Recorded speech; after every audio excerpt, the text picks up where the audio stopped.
We have head coach Ricardo Alexander and Corey Allen up here. We ask that you please ask the student athlete question first. Corey, obviously, pretty exciting finish there. Coming out of the timeout, you get the ball. How surprised were you during that play? You taking all the way down, and nobody really stopped the ball there. And I was very surprised that I was wide open like that.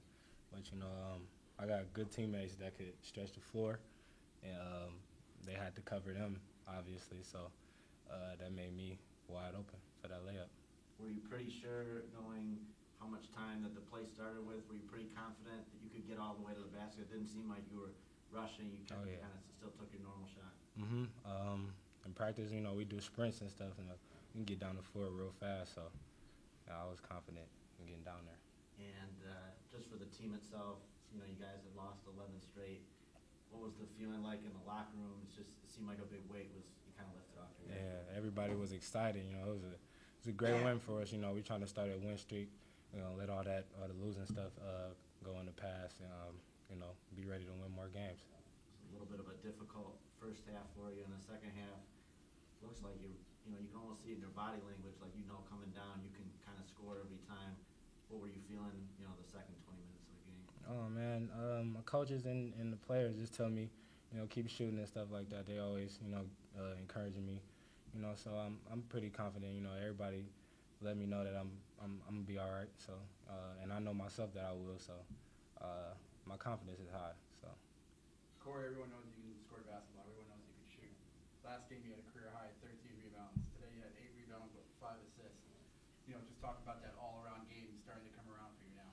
Yeah, I'm trying to be more of an all-around player. Getting my teammates involved, and they helping get me involved as well. Just crashing the boards on the defensive end, and if I can slip in there and get some offensive rebounds as well, that'd be nice. But I've been working on my game a lot. Thank you.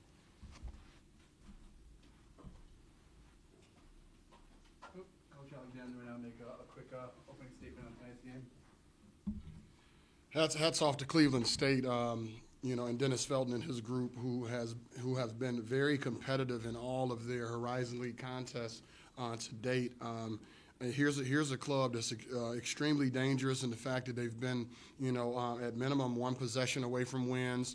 Obviously, they went up to Wisconsin Green Bay early in the conference slate and was able to edge them out by a point. And tonight, I thought, another win was, almost, slipping out of our fingertips. But this game right now represents all that is good with the perseverance of this team. I think they did a particularly good job of staying together, having a next possession, mentality. And like Corey mentioned, hats off to that young man for recognizing that his teammates who are on the floor, and Jermaine Jackson Jr. and both Josh McFarley, could stretch the floor to provide space for him to get a layup. I mean, what a comment for a young kid. It lets us know, it makes me feel good that our coaching staff is doing a great job of putting those kids in a proper mental framework to understand they're a part of something bigger than themselves. And the feeling of relief for you to get that win. You guys have had some last-second losses. Toledo in the last game was very close against Northern Kentucky. Just the way this season has gone, what did it feel like for you when Corey made that basket as time expired, finally kind of the breaks went your way? Well, I was excited for our fan base. I was excited for our student athletes. As coaches, we're just shepherds of the game, guardians of the game. And I know throughout the course of my career and all the many years I have ahead of me, I'll enjoy more wins than losses when it's all said and done. But for today, I thought it was particularly important for our young people to produce some evidence, man, of their hard work. I mean, boy, has this group been working extremely hard on the practice floor, extremely hard in the classroom, extremely hard trying to, mature themselves to the point where they're buying in on a daily basis in the little things. 19 assists on 30 made field goals is nothing to sniff at. I mean, I just thought that in lieu of not having key players that have been proven most of the season long, let alone their careers, available to us tonight, I couldn't say enough about Jack Ballantyne and Malik Eichler and others who had been able to not only get in the game and make contributions, but guys like Deshaundre Black, I'm just thrilled for our team right now. That's why I'm smiling right now, which I typically don't do in postgame. But it's about the student athlete, and I can sense maybe a positive swing from this type of win that can not only feed into the next contest on Friday, but as Eli Holman reminded me of, his team started 0-4 in 2011, 2012. They got that 5th win to go to 1-4, and they went on to beat Valpo in the conference tournament that year. Man, I hope we're as lucky as that group.